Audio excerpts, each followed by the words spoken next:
आप लिए सुरसा पेट खाई ओकरे से सियान दाई मन जतका पहली सियान मन गाड़ी गए हमर सियनी महतारी मन ओमन 2-4 ठन गाड़ी दे दी माने 5 दोहक रामायण हो जाए बोल लखन सिया रामचंद्र की। सुरसा नाम अहिन के माता, सर्प के माता सुरसा और अहिन सर्प जो होते ये दुनिया में से कोनो महतारी नहीं है जिन अपने पेट के पिलर अपने ब्रेकफास्ट करते बोल लखन सिया रामचंद्र और कोनो अपन लेकर राम के खात होते ना।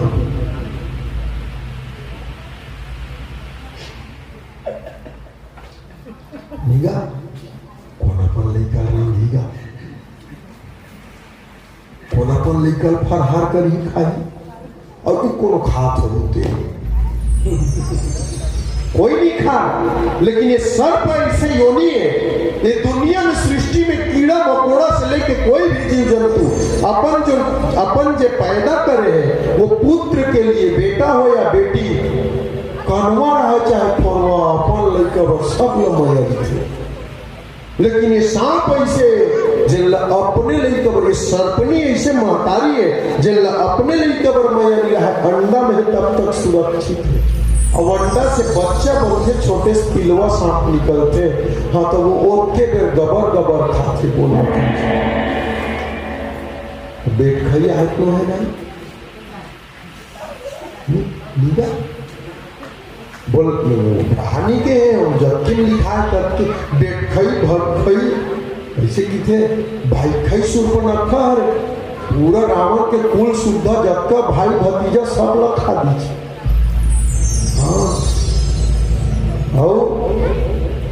आओ है बोल लेकिन हम लोग तीन गोठिया में एक ही गोठिया में बोल सियापति रामचंद्र की जय।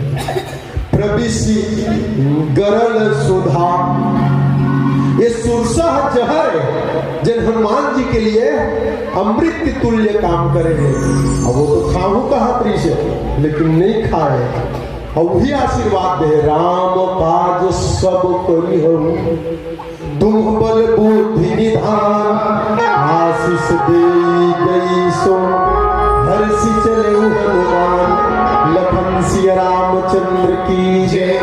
गरल सुधा हो गए रिपु करही मिताई और रिपु जेने रास्ता रोका थे हैं? लंका के चोर कहाँ जाता ऐसे कहा थे। हाँ। ये लंकनी है जिन्हा बोले हैं जानसी नहीं मरम सठ मोरा और मोर आहार जहां लगी चोरा। लंके का चोर तू मेरा मर्म नहीं जानता है। मर्म में जान जाता जो चोर है इस लंके में जो चोर आते हैं उसी को मैं खाती हूँ। रास्ता रोका था और यही लंकनी है दे प्रविशी नगर की जय सब काजा। तो गरल सुधार पुकरही मिताई दूठन बात के जवाब मिल गए। गोपद सिंधु अथाह समुद्र 100 योजन के गाय के खुर के समान हो गए। कब तो हनुमान जी महाराज प्रभु के मुद्रिका मुंह में मेले हैं तब प्रभु मुद्रिका मेली मुख माही और जल भिलाम ही गयो अचरज नाही। समझ आवत है। एक बेर मोर भैया और जोर से ताली बजाओगा। राम दरबार में नाचत से कोनो नहीं देखे हमने देखत रहे बहुत लखन सिया रामचंद्र की। बहुत सुंदर भाव। गोपद सिंधु तो गाय के खूर के समान 100 योजन समुद्र हो गया हनुमान के लिए। अनंत शीतलाई भक्कत आगी है तो हनुमान जी के लिए शीतलतम बदल गए। कब जब लंका दहन करी तब बोल लखन सिया रामचंद्र की भाव। एक छोटे से भजन के भाव है बोल रामचंद्र की जय।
श्यापति रामचंद्र की